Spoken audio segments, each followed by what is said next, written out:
We are live. Welcome back. Ladies and gentlemen, I am your host, Blake Ruffino. This is Are You Serious Sports? We hope that you guys are making it a good one.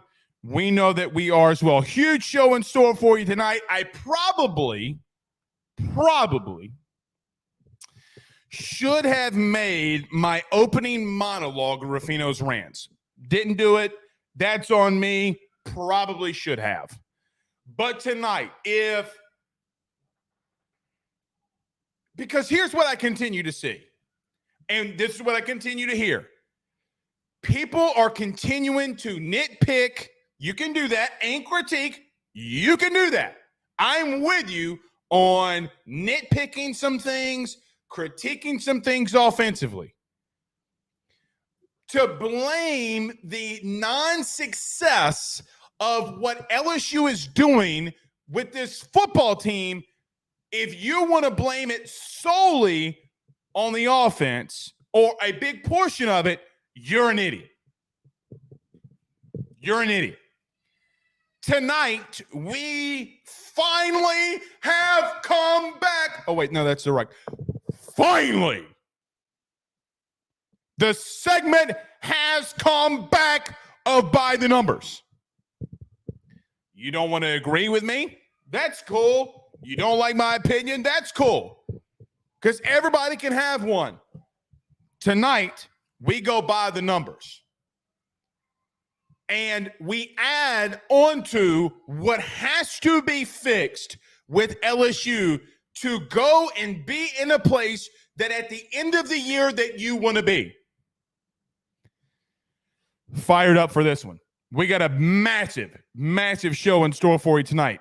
Carter, the Power Bryant, joins us at 7:30, like he does every Monday. Going to be fun to mix it up with him. We talk a little bit about what Brian Kelly had to mention today in his press conference. He mentioned Jordan Jefferson, the Zy Alexander blown coverage, Mason Taylor playing at 60 to 70% last week, toughing it out, and why you should still go into this Ole Miss game thinking that if you do not do what you need to do, you can lose. Oh, and by the way,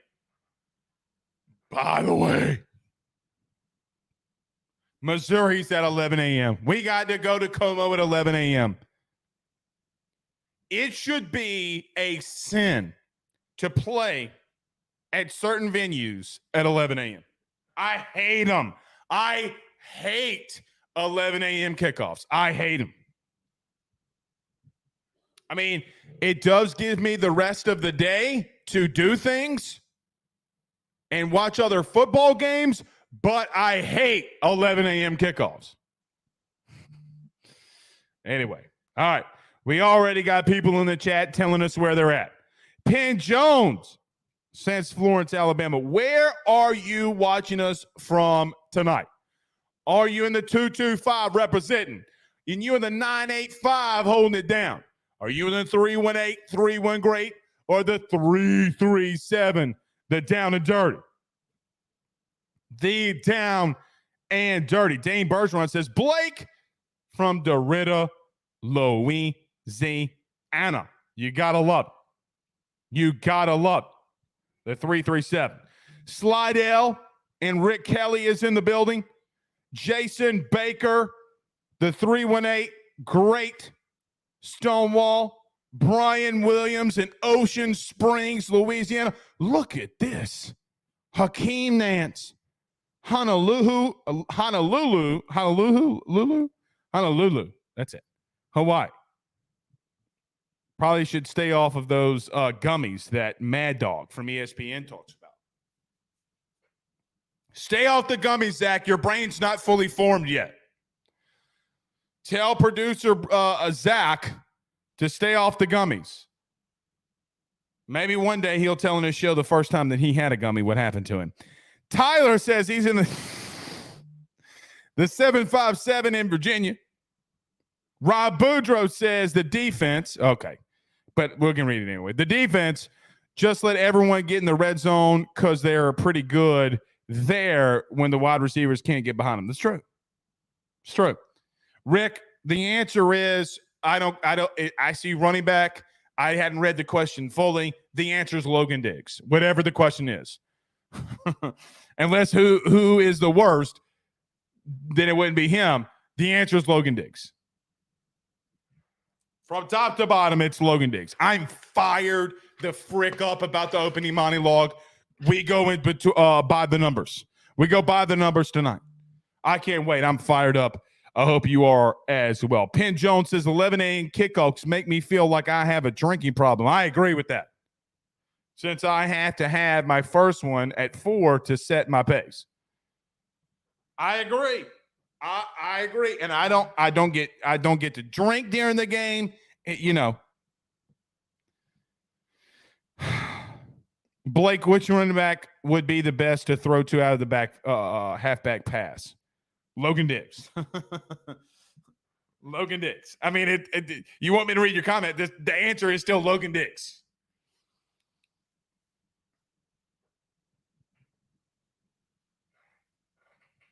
Logan Diggs. All right, last moment before we get rolling. Chili Vic says, hashtag Ask Blake. It looks like Aaron Anderson has his explosiveness back. Looks that way. Did you give him some more touches?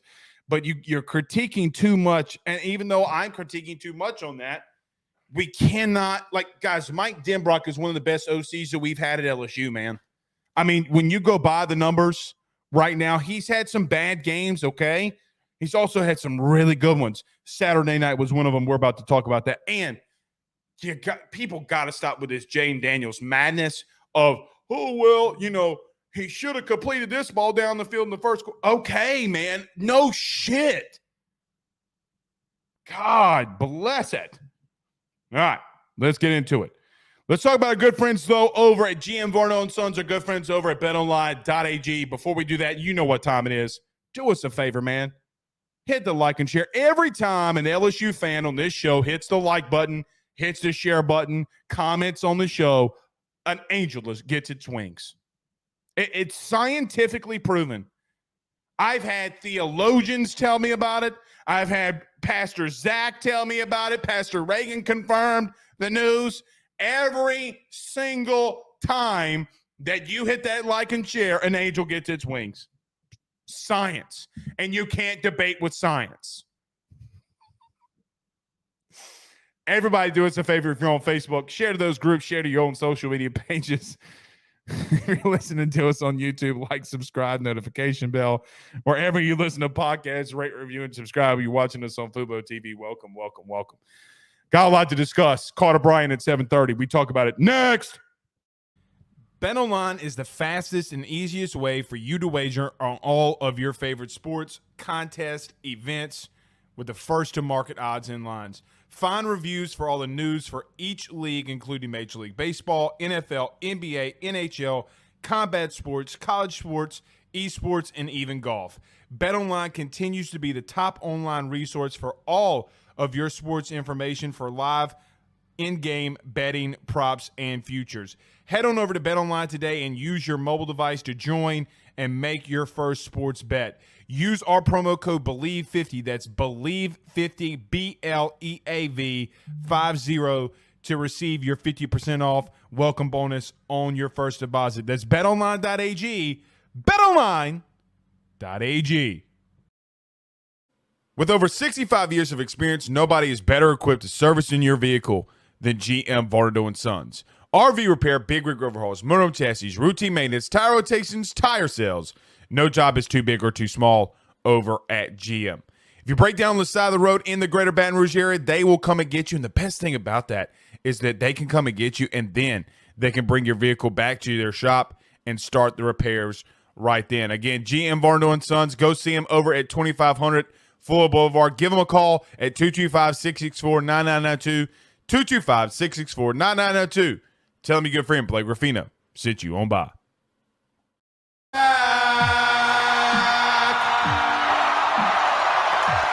Dixie on YouTube with a $10 super chat.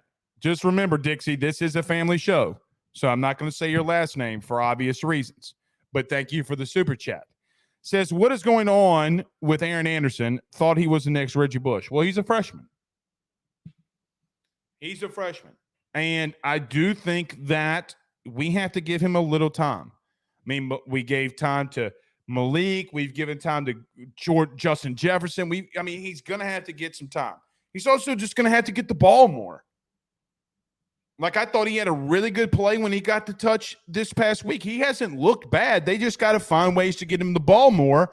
And I think that they will do that moving forward to some extent, especially when, it would seem as if this is back-to-back weeks that Kyron Lacy, I'm pretty sure, does not have a target.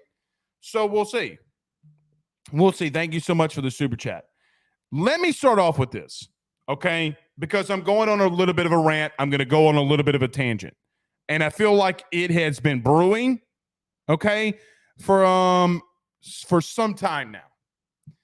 And it needs to be said. I do care if you value our opinion, my opinion. I really do. Because you come to the show to listen on our opinions on LSU. I respect that. I thank you for that. And you are not a casual fan if you're in this show or other shows every single night. But here's what I just can't get over, at least from the fan base or from some media or whatever it may be. I know that Jaden has had some issue on some throws, maybe a quarter in the fourth quarter, even though he didn't give it up 45 points to Florida State. They've had some issues offensively here and there. But if you think that the offense holistically is the reason why LSU is struggling, barring some of the throws that Jaden Daniels had down the field on Saturday night, guys, I don't have an answer for that. Now, we're going to go by the numbers in just a minute. But offensively speaking, whether you want to hear the opinion in reference to what the eyeball test tells you, and what does the eyeball test tell you? The offensive line has been playing better. Miles Frazier, welcome to the SEC, my man. Because Lance Hurd did not play on Saturday.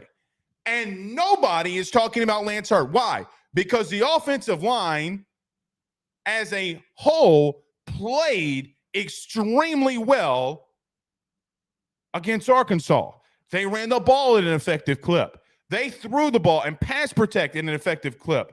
The one sack that really Jaden Daniels had that would be an offensive line issue, which really isn't, on film, you see, and Bryant, who does the film breakdown, will talk about this as well. Arkansas sent 7. LSU only had 5 guys in the block. Everybody else was out in a route. Jaden Daniels took a sack. Got a little out schemed there maybe. Or Jaden's got to read it, get the ball out hot because you have 7 guys that are coming and you only have 5 in front of you to block. That's it. Miles Frazier, welcome, my man.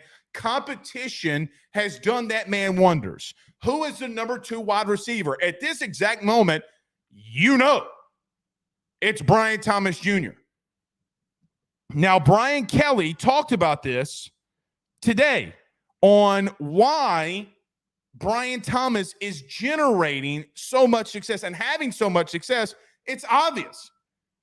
The film that Malik Neighbors is getting bracket coverage early in games, and Jaden is making teams pay for it by getting the ball down the field to Bryant Thomas. And I know on the free play, everybody wants to talk about it, that Jaden Daniels did not lead him for the touchdown.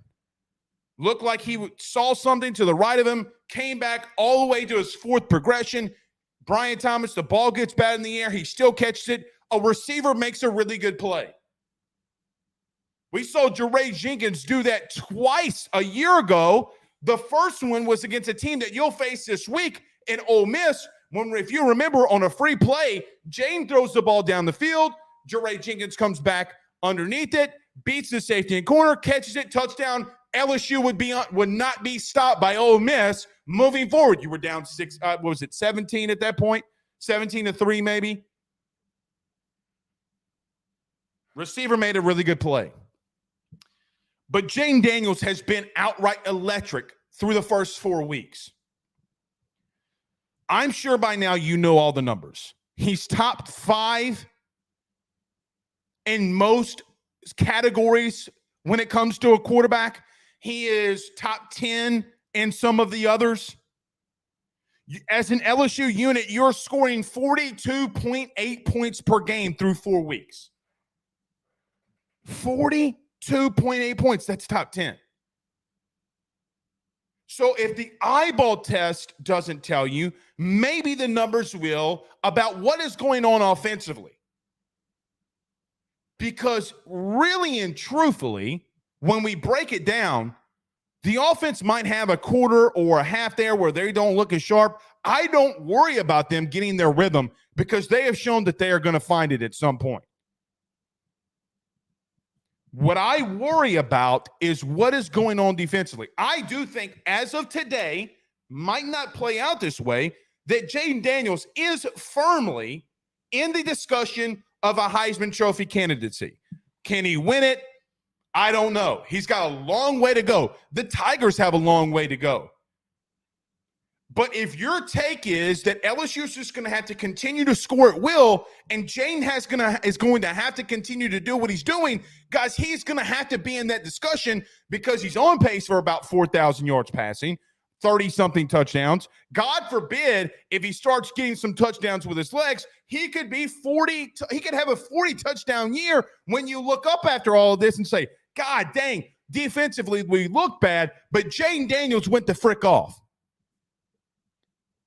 What the eye test should tell you and is telling you is defensively, you have to make some changes. Now, I know that Brian Kelly brought it up about Deshaun Womack, which I don't necessarily disagree. He's got to get better in the run game. He is 1,000% right with that. We continue to say, well, start Deshaun Womack. And to some extent, I agree a little bit. But in the run, teams are not going to throw it every single down of every single play. He's got to get better in a specific area that a team like Arkansas is going to exploit. A team like Ole Miss will try to exploit. Does he need to be on the field more than Ovi Ogofu on passing downs? Absolutely. But let's do this. This is your real issue. Let's go by the numbers. If the eye in the sky is and what your eyeballs are not telling you, here's some facts that you can't debate. Offensively, LSU is 4th in the country in first downs, 5th on third down offense, 10th in passing offense, 7th in the country in total offense, 36th in rushing. But let's look at what's going on defensively. 56th in first down defense, 99th in the country in third down defensive efficiency, 68th in passing defense or passing yards allowed, 70th in scoring defense, 66th in total defense. Where you look on the left and the offense is damn near top 10 in everything besides the rushing offense. And now I do think you can make an argument with Logan Diggs in the lineup that you are a top 10 rushing football team along with Jayden Daniels. But defensively, in all of the big-time metrics, total defense, getting off the field on third down, first down defensive conversion rate, how many first downs are you allowing? Total defense, all of those metrics, you are a mid to below mid defense. You are. That has been the issue. You can talk, we have talked about individuals. We have talked about should this guy play over this guy, and you're not wrong. Jordan Jefferson is a guy that should be starting. Ask today about it. Brian Kelly said that Jordan Jefferson is twitchy. He's really strong. We're going to have to get him into that nose tackle role when we go on our 3-down lineman package. Yeah, and Mason Smith is going to have to come out, or you're going to have to put him in a different position to where he's not going to have to go up against double teams. Because when he has, it has not been well. Whether he's out of shape, whether he's trying to knock off some rust, whether he's still playing hurt because of the ankle, it doesn't matter. But when you break it all down, when you look at by the numbers of what LSU has done, 4th and first downs, 5th and third down conversion, 10th in passing offense, 7th in total offense in the country. By the way, you've played better teams than a team like that's number 1 in the country, aka Washington. You have played better competition, and your offense is going off. Defensively, the most concerning number that you have here is that you're 99th in third down conversion. During the offseason or during the non-playing portion of the year, what did we talk about ad nauseum? If there's one area that LSU outright has to improve in, was third downs. You have to get off the field on third down. It's the money down. I don't know if you have to look at this and say schematically you have to do some things different, but yeah, you're going to have to.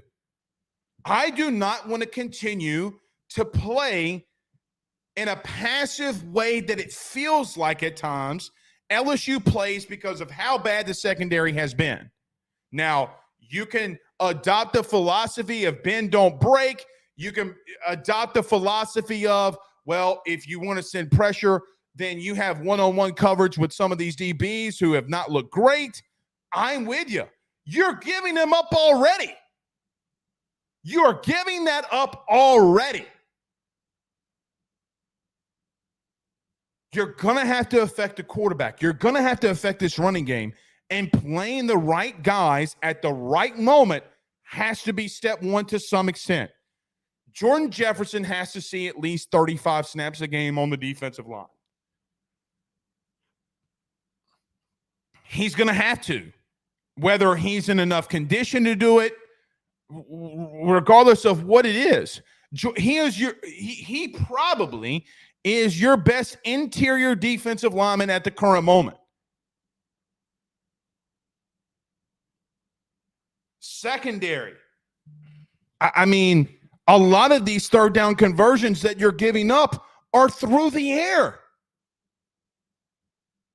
on a money down. You're going to have to start rotating some of these other guys in defensively, man. If you want to go where you can go. Now, Brian Kelly did mention, and I'll start getting to a couple comments here in just a second. Brian Kelly did mention that he thinks that LSU just needs to do the simple things better. I just don't know if it's that simple, though. Like, I don't think it's as simple as filling your run gaps or schematically the RPOs that you were getting beat on. That's a schematic issue. If you're playing 10 yards off the ball, how do you really expect for Zy Alexander or Denver Harris, for that matter, breaking on that route when everything is telling him not to? You're putting him at a disadvantage. You're putting him at a disadvantage. The one pressure you sent, or at least what it looked like that Greg Penn was rushing on the RPO, he batted it in the air. And normally when you have plays like that, you hope that you can generate some turnovers. That's another area that you got to get better in. Because we are not, and I'm not saying that Matt House doesn't work on this. We got to generate some turnovers. You got, really, the turnover from Andre Sam got your offense sparked and moving a little bit. That was what started turning some things around for you offensively, giving this offense that if you give time to some extent, is going to be able to run the ball. And Jaden Daniels is going to throw the ball down the field.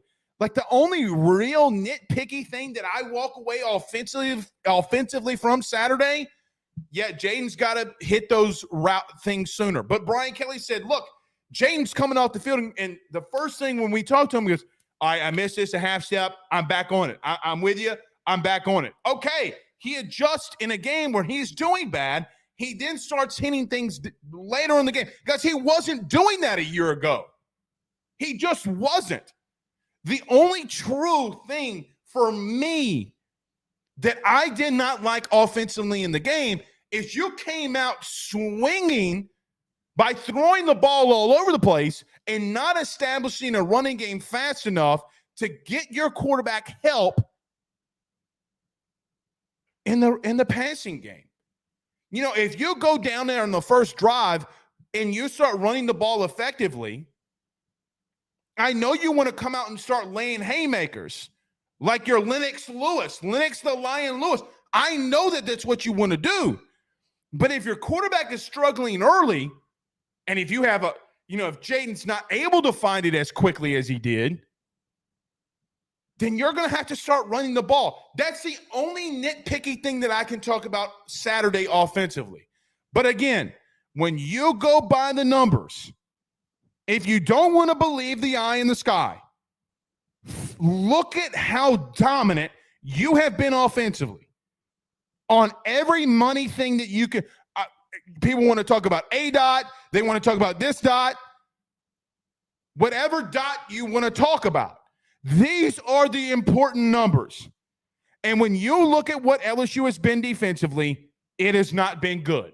It's not been good enough. You have too much talent in this team to not be in the playoff picture with that defensively. All right. Producer Zach informs me that we have a super chat here before we get to Carter Bryant. But Black Mamba Ram with a $9.99 super chat says, I don't care what people have negative to say about Jane Daniels. People need to look at his stats from the first 4 games this season. Then they will see he has far better stats against tougher opponents in 2023. I agree. Thank you so much for the super chat.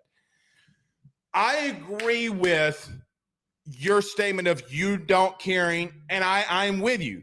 But pick a week that I could have happily run my fat ass out here and talked about that. It's building up. Like, you want to be so nitpicky, or some in our media, I might add, want to be so nitpicky on what Jane Daniels and the offense is doing. But meanwhile, defensively, we have an issue. Now, later in this week, I don't want to say call out Matt House because it's like, oh, well, what is Blake saying about Matt House? Challenge. Let's get this bitch rolling. If you're going to give up a 15-yard slant on the RPO, fine by me. But blitz all night. Be exotic. Be exotic. Go full Tiger King on their ass. Joe Exotic on them. But what you're doing right now is not working. All right.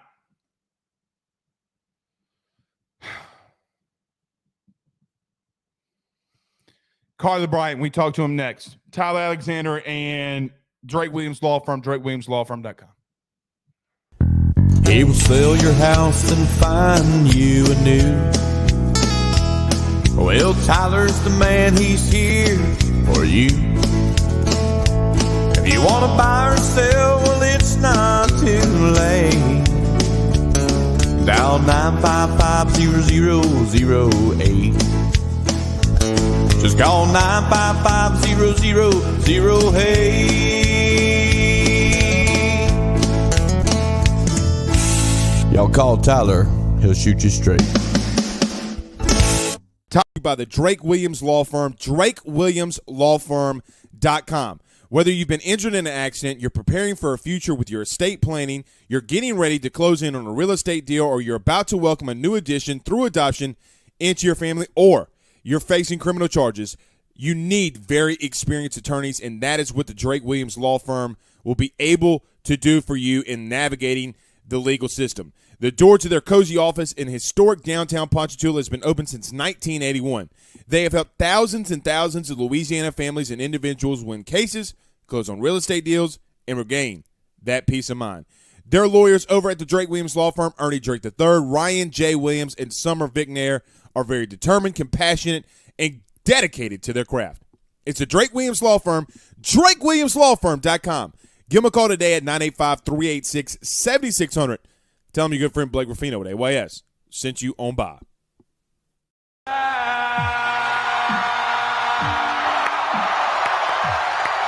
Good evening, Carter, the Power Bryant. What's up? Man, Blake, I'm so excited that LSU still has the magic in Tiger Stadium. And with all this analysis that we're about to go through, I want every LSU fan to know that they were such a big difference. And the noise in that stadium was so freaking good. And I know a lot of us can have a conversation. Why did everyone leave before the fourth quarter in a close game, SEC game? Well, the key thing was in the third quarter, all that noise, forcing those timeouts to be burned, which allowed Brian Kelly to navigate the clock the way that he was able to at the end of the game. So before we get into it, Why are people mad at him about that? By the way? It makes no sense. It makes absolutely no sense. When the opposing team's quarterback had not been stopped, why not play to where he can't get back on the field? And he only had one play. Carter, did you hear the people in the media today saying, why don't he just go out there and take a knee? That's so that is It's so stupid. It was lunacy. Like, I don't know how he could have played the clock any better than he did. And what I think happened with this, discourse, Blake, is LSU fans have so much residual from the Les Miles tenure and just seeing clock. Get over it, Yes. right? Yeah, and it's like, do you really not think Brian Kelly knows how to handle a clock situation better than Les Miles? So I think he handled that situation perfectly, and he took advantage of KJ Jefferson and Arkansas burning those timeouts.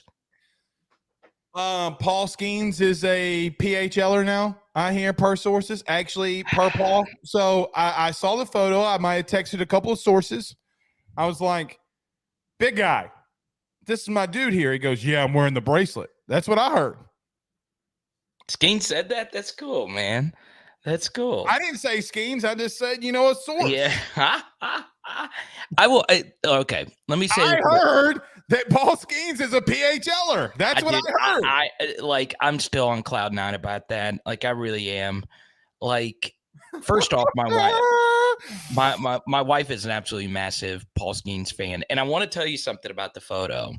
Okay, this is how much of a gentleman Paul Skeens was. So we took the photo, and he's just trying to enjoy himself. Obviously, I'm a huge fan. I know you did a ton of baseball content. I did a lot of hype videos. This is the only chance, that he's probably going to get back to Tiger Stadium, because once a professional career gets going and he becomes like a multiple Cy Young winner, your life changes, right? When he's going to be great at the next level. So obviously really excited. Obviously, like Travis Kelce dating someone more famous than him, ironically. And it's crazy because before he took the photo, of course, my wife was to the far right. He asked, hey, is it okay if I put my arm around you before I take this photo? And I was like, I'm serious. That's what my wife said. I was like, that is like probably the most gentleman thing. Cause you always just assume. Dude, he's a dude. Like, people do not understand how much of a dude Paul Skeens is. Like, he's great. Like the interaction was just great. I heard that Paul Skeens held a newborn one time, or I should say a baby one time, and like was asking for permission. I was like, not only do you, if I were the parent, I just would have said something like, not only can you pick up the baby, can you sign him? You know what I mean? Like, can you sign him? We'll get the babies that an early tattoo or something. Anyway, all right, that we're not going to talk about that here. That content, Carter. I'm going to show you something, okay? Because you're a very analytical dude. Okay. After week 4, I talk about by the numbers. When I show you this, what goes through your mind? Now, everybody listening on the podcast, it's what I talked about earlier, the by the numbers offense and defense. Carter, what's your thoughts when you see something like that? Okay, so a lot of people will look at that and look at it very negatively, and it is, right? You don't want the defense to be that far behind the offense. But if you go through and look at Dave Aranda's numbers while he was at LSU, his yard per play numbers were in the 50s, and LSU's yard per play numbers was in the top 5. So if there is a positive way to look at that, Blake, it's the fact that your offense being better than your defense is the way you want things to be, right? I will also say this, Blake. The defense was once again unacceptably bad. Now, as someone who truly believes that KJ Jefferson is special, I'm a little bit more sympathetic because you're going up against a great quarterback. And he was dealing. He just had a really freaking good game. But at the same time, Blake, the mistakes that the LSU defense made just made everything that much more worse. And Right. part of it is scheme, and part of it are the players, okay? And when I tell you that 2-point conversion, I know we're focusing a lot on Zy Alexander's mistake. God, the 2-point conversion was probably the worst play, man. It was the worst LSU defensive play up to this point in the season. I can live sort of with guys just getting beat if, Keon Coleman's beating you on a jump ball. Okay, I could kind of live with that. If you go look at and you can go to the PHL film so you can look at it for yourself. I was able to shoot that play from a higher all 22 angle on my phone, and my jaw was dropped when there were 3 guys open in the end zone on the play. It's do or die. You know that they have to cross that line for them to potentially score. That is a sign that the situationally, we're not calling great plays. Once again, Blake, something that you've harped on quite a bit. The third down defense, Arkansas 8 at 13 was pitiful. This is rot, if you ask me. And what I mean by that is it's rot in that we're not obviously making a lot of plays. There's not a whole lot of guys just going out there outside of Andre Sam, Jordan Jefferson, and a few others. Swinson had a really good game. But it's also a scheme. The scheme's not really making a whole lot of sense, especially in a situation where they have to get into the end zone. I just don't get, I don't understand what he's trying to do in Matt House. Like, I get what you're trying to do in the sense of you don't want to get beat with explosive plays. And I understand it's more of a bend, don't break. But Carter, at some point, this cannot continue, and you think that you can go to the places that you think that you can go. Now, you bring this stat up every I don't want to say a lot, but you brought it up a fair amount. These next 2 weeks are away games for LSU. Yeah. And the only teams in the SEC in the last 20 years that have won back-to-back road games have been 2019 LSU and 2022 Georgia. Are you that disciplined and good defensively to where if Jane Daniels in this offense doesn't bail you out again to some extent, you could easily lose one of these next 2 games, Carter? It would be an anomaly if 2019 LSU did it, 2022 Georgia did it. Are you expecting 2023 LSU to do it with this defense? No, it's going to be really hard. And look, I did a video on this back in February. When I saw the schedule, I was like, okay, that Missouri game is going to be hell. I know it's going to be at 11 a.m. Carter, they're going to be 5-0 going into Como at 11 a.m. Missouri's going to be 5-0. And Ole Miss is a night game, so you're going to have a little bit of late travel coming back. So yes, and honestly, at this point, if you're an LSU fan, you just need to cross your fingers that Jaden and Malik can bail you out, basically. And Brian Thomas and Chris Hilton. At some point, Chris Hilton's going to appear because he's going to have to. Yeah. But I think, before we get into the offensive side of things, LSU has been exceptional in 2 of the 3 phases. So it helps that the special teams has been really good up to this point. It helps that Jaden, outside of a really rough first half, was great in the second half. And it helps that Malik and Brian Thomas Jr. have become the best 1-2 combo in the SEC and maybe all of college football at wide receiver. So they when your offense is playing that well, it can bail you out. You can go and win these games. But at some point defensively, they've got to get better. And like we said, it's rot. And I hate to say that. It's coaching and it's players.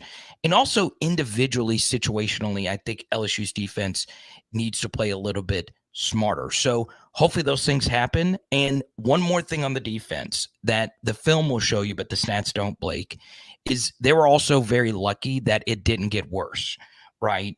Luke Haas, to start the game, the tight end that killed us, he was an inch away from scoring a touchdown, and that was a 4-point swing. Which, if Major does not come up with that hit, you're in trouble. You're in trouble. You're in trouble early in that game. So it is a major issue, and a lot of difficult questions need to be asked. Someone mentioned in the chat, where's LaTerrence Welsh? Where's this guy? Where's that guy? And Brian Kelly was asked in the press conference today, hey, personnel-wise, do you feel like you've maxed out? And BK said, well, I feel like the guys that have played are guys. LSU needs to get healthier, but at the same time, they need to get better. And once again, to spin it just a little bit positively here, Blake, is it does help that Whit Weeks is starting to come into his own. It does help that Braden Swinson is starting to flash. They're not playing Swinson enough. They're not playing Womack enough. They're not playing Jefferson enough. Yeah, I think at this point, you just got to play more guys until you get some people out there that need to be more consistent. And you also just need your elite players to play better. This was, Wingo had another good game. I don't think he was necessarily elite. You need Mason Smith. Obviously, he's played a lot of double teams. He's going to have to play better. You need Harold Perkins to play better. You need Denver Harris to play better. You need these guys that came in with a lot of hype, a lot of stars to play better. And hopefully some regression to the positive is going to happen. Carter, I don't blame Harold Perkins. He's playing like a box safety. I don't give two Rudy Poos that he's over the tackle or not, because when it comes down to schematics, if you're keeping him out in the flat, you're blitzing him late off the edge.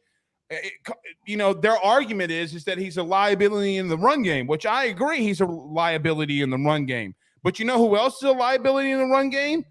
Everybody else has been a liability in the run game. Yeah. I mean, so what's your argument if everybody else is a liability? Oh, well, we can't put Harold Perkins there. Did you see what Georgia did to him last year? He was 195 pounds soaking wet. Yeah. I mean, he's changed. So you're going to have to – I don't care what anybody tells me. LSU is a couple schematical things away that I think that defensively they can turn it around.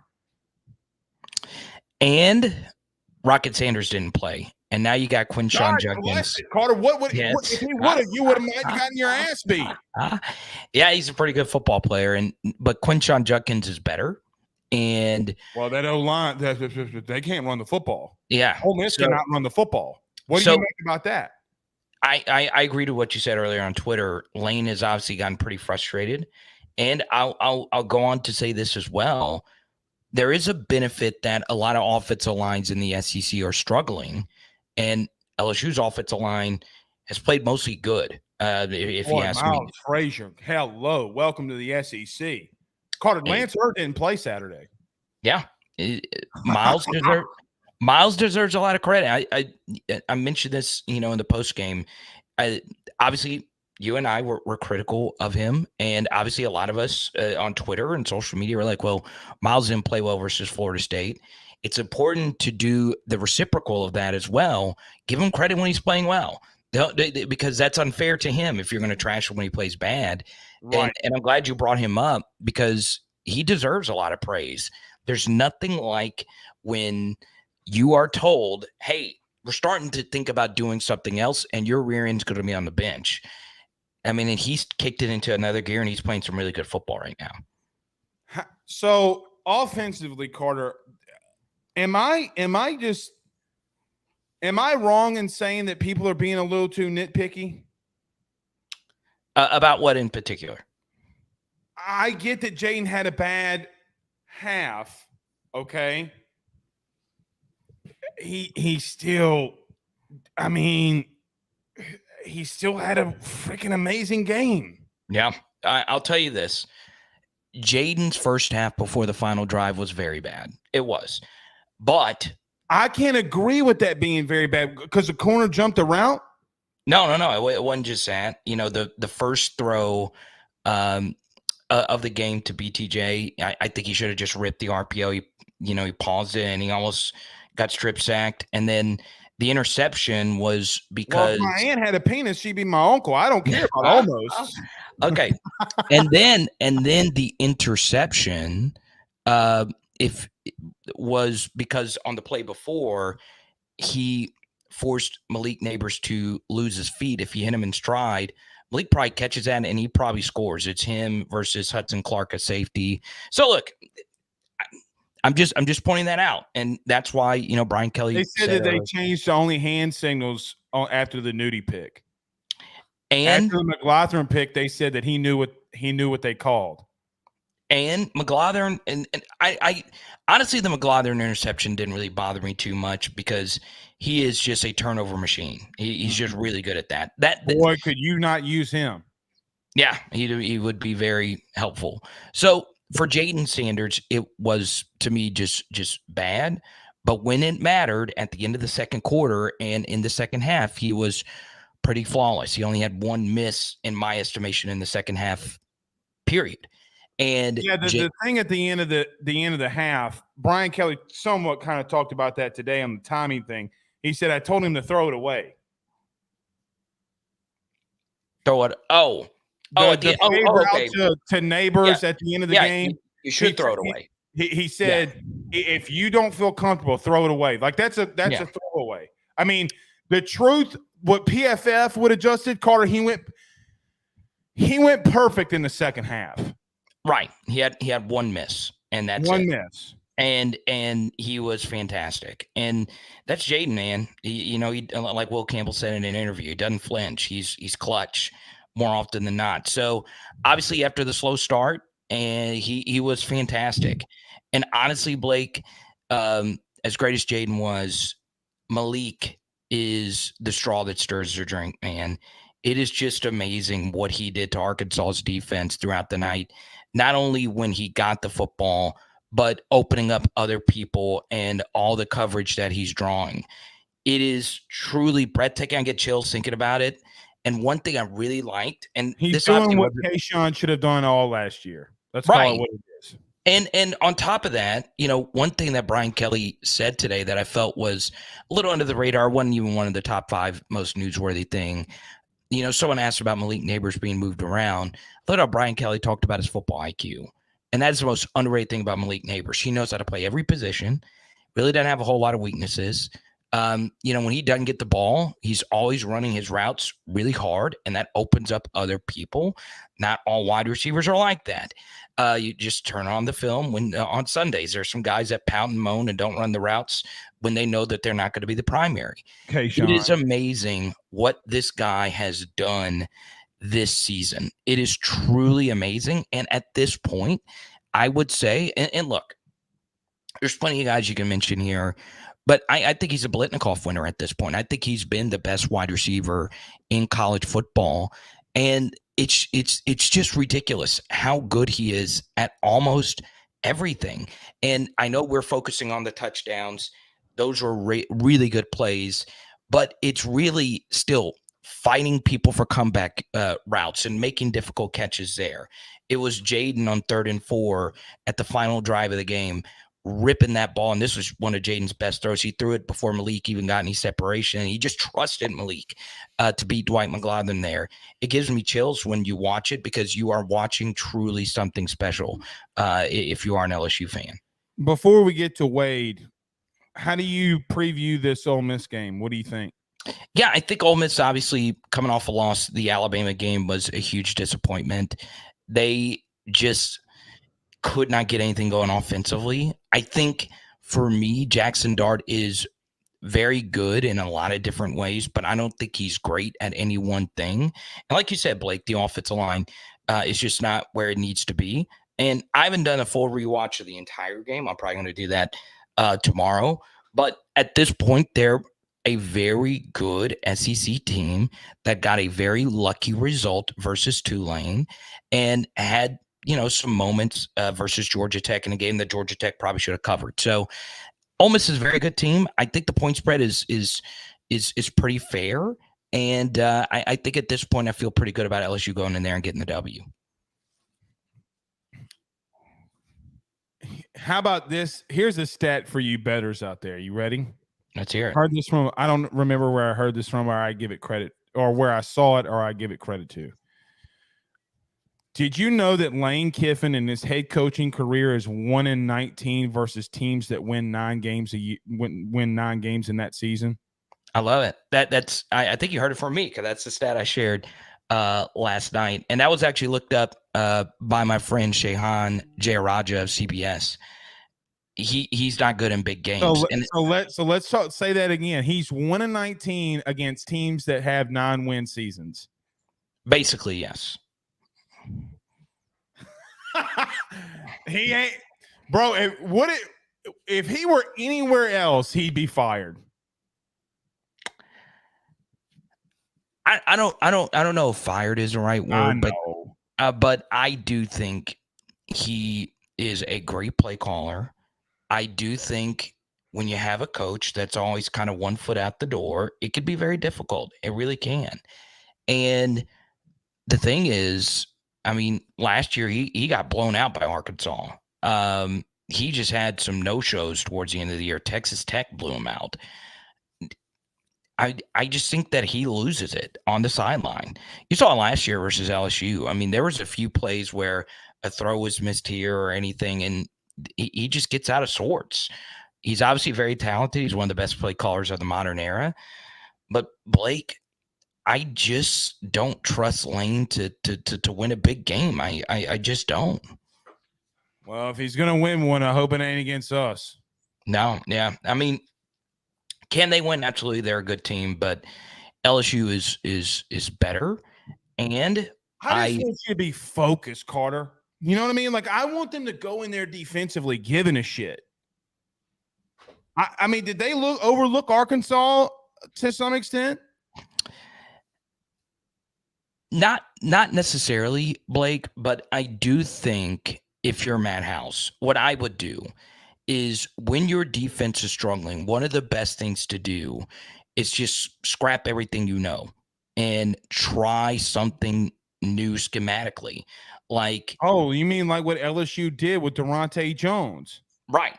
And it worked. So because when you get pressure after the quarterback. So you want them to blitz more. It's not necessarily blitz. It's where you're sending the pressures from.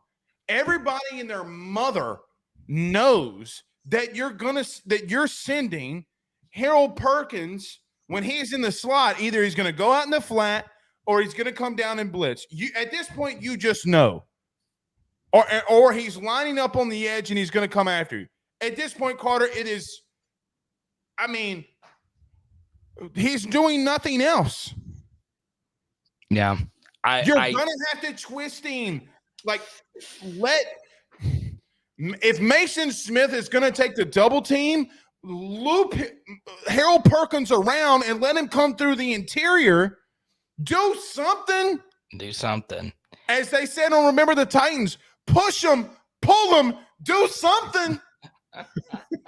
I do want to say one thing about House. Okay. Do I think he has mostly been fine at LSU? Yes, I think so.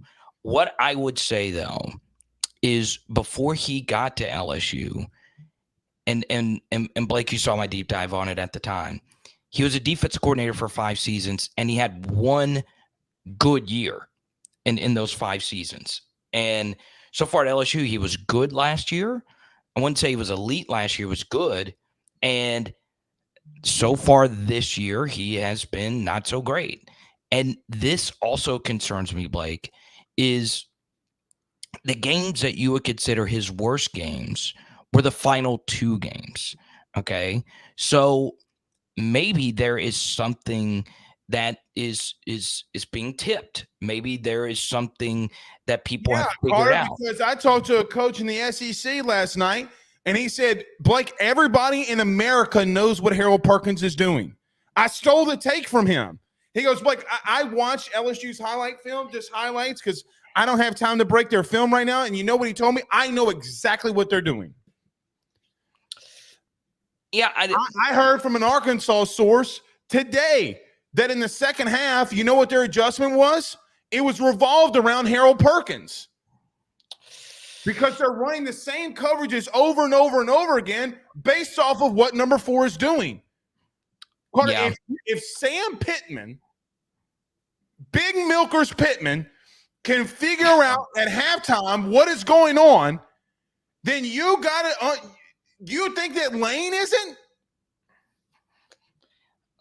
Oh God! Did I not have called him big Milkers? I mean, it's they're them things thangin'. They thing. No, You think you got some lemony twang up in them things? Yeah, it's a compliment, honestly. I mean, goodness gracious, my man's got milkers. All right, but no, you are right. I think obviously, Brian Kelly did some very schematic types of breakdowns in today's today's press conference, and yeah, I mean, there was just some very simple things that they ran to get open, and they were easy, right? The thing that really got me angry was the split zone stuff. If they almost scored on it again, if they almost scored on it early in the game, don't you think that they're going to come back to that in the red zone when their wide receivers weren't really just getting open all night? It's an issue. It's a major issue. All right, before I get you out of here, Wade says on YouTube, sends a $9.99 super chat, says, who are we talking about on this defense at the end of the year? So, you know, it's funny. I actually met Wade this weekend. Oh, really? Yeah. Bought me a lemony twang drink, man. He showed up, man. Got to meet his family. He's awesome. Awesome guy. You're just so nice to people that they buy you drinks. When they see me, they're throwing beer bottles at me. I know. I would do the same next time. Especially guys that have like high school beards that go across their chin. Right. The thing I don't get, you see, your beard is committed, right? If you have one of those, also committed to LSU. Yeah, my beard needs its own NIL deal. I will tell you this: if your beard has patches, like like those little splotches, just shave that thing, man. I saw a few of those this weekend. It's just time to give that up. Yeah, man. Be like Elsa and let it go. Who are we talking about at the end of this? Who are we talking about? You know who my number one pick is? I got to see more Jordan Jefferson. I got to. Yeah, he's played really well. I will go with the guy who had the best high school film, and that is Whit Weeks. And we have already seen him do really good things for the LSU defense. So I'm going to go Whit Weeks, and I'm also going to go Andre Sam. Andre playing some pretty good football. Always can be better, can be a better tackler in the open field, but he's doing some really good things now. I was told by a source today that not Jordan Tolles. He wears 21 now, and I always think Jordan. Ryan Yates. Ryan Yates. Expect more Ryan Yates. Yes, I think someone else needs to rotate. So look, I watched the all 22 copy today. Ryan Yates is so fundamentally correct. It is ridiculous. It's ridiculous. Carter, he didn't give up anything, and he had the exact right reads. He had a post corner run on him. He goes to the post because the corner is okay. He got beat, and then he comes off of the post to go down to the corner. Let's go, Yates. Let's go 2-1. Let's do it, man. All right. Dane Bergeron says blitz and stunt the hell out of them. Tired of the soft defense. Let's see it. Okay. Stephen Young says House has corners who are in true man corners that haven't mastered zone yet. Play more man coverage in the backfield. Also, Lane won't expect it. What do you think? Yeah. About okay. So really quickly, Ole Miss had a lot of offensive success when we did play soft. And if you go listen to the Brian Kelly press conference, he said after the game last year that they actually decided to play a little bit more aggressive in that game. So it is very interesting that the super chatter brought that up. Shout out to Dane and everybody that's supporting Blake goes a long way. But the second thing, Blake, that is so key is defensively. You know, the super chatter mentioned the man coverage assignments. Guys are still getting beat. Okay, so let's take Carter, the truth is I keep hearing this about Denver Harris. He's still getting beat in man-to-man coverage. Yes, he's still getting beat. And I guess the retort to that would be, well, we just need to let him play press and not have him play 7 or 8 yards off. And that could be, plausible. Sure, let's try it. I'm open to trying anything. But it is important to note the Andre Sam interception that Brian Kelly actually broke down on film today on Twitter was a really, really freaking difficult play by Andre Sam. But on that play, Denver Harris got turned around really badly. Now, the route was really good. Ask any receiver, he attacked his blind spot. It's a tough play, but it was bad. It wasn't totally on Denver. You would think that there would be a safety back there, but he did get turned around on that play.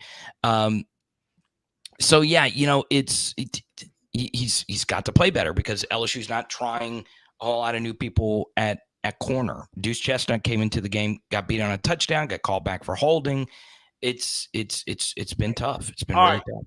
Do you have like 5 more minutes? Yeah, we can hang for a little bit. Let's do it. Okay, just one more question.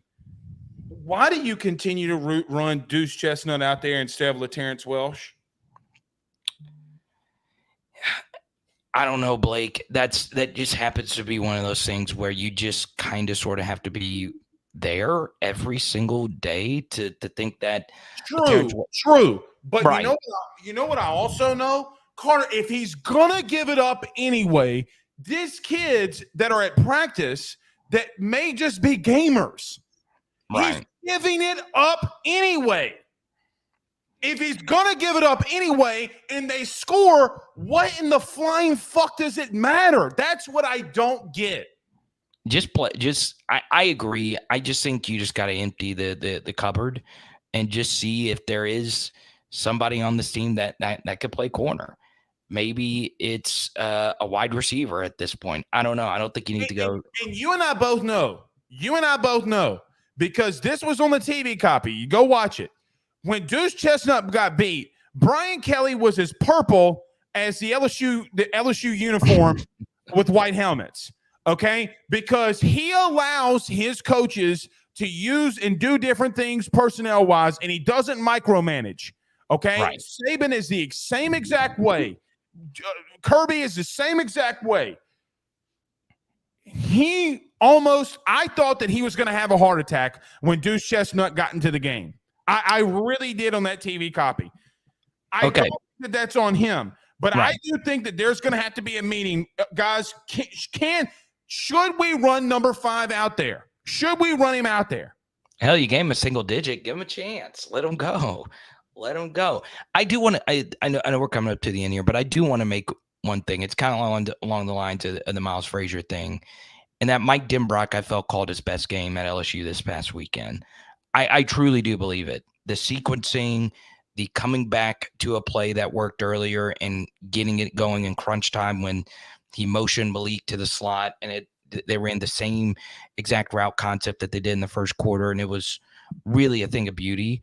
Mike called one hell of a football game. It was the best game that he's called as an LSU Tiger. Easily.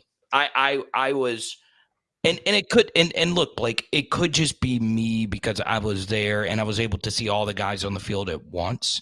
So, I'm looking for the safeties. I'm trying to look at the things that, you normally can't see. And I filmed a good bit of the LSU offense from the All-22. But, Blake, I cannot say enough good things about Denbrock. I've always seen – It's interesting. Remember a guy who was on the show with you and said that he gets chills thinking about what he thinks Mike Denbrock could do here? Yeah, it was you, man. I give you a lot of credit. He was awesome. Like and look, it helps having Malik Neighbors. Malik does so many good things. We've not talked about Logan Diggs. Logan is playing at such a high level. Caleb had some good runs as well. So yeah, I mean, The only thing that I would say, the first half when you see that Jaden is struggling to get into a rhythm, you got to run the ball more. right, especially when Arkansas was giving you right a lot of too white high. No, I boxes. agree. Right. Yeah, I agree. That'd be the only thing. All right. The most electric segment in LSU just got completed. All right, buddy. Thank you so much. All right, buddy. All right, that's Carter, the Power Bryant, always fantastic. I want to do this because I want to give more time to this. I want to recap college football in week 4. We will do that tomorrow. Joe Burrow needs all the LSU support he can get. Therefore, we'll talk to you guys tomorrow. Y'all have a good night. Peace.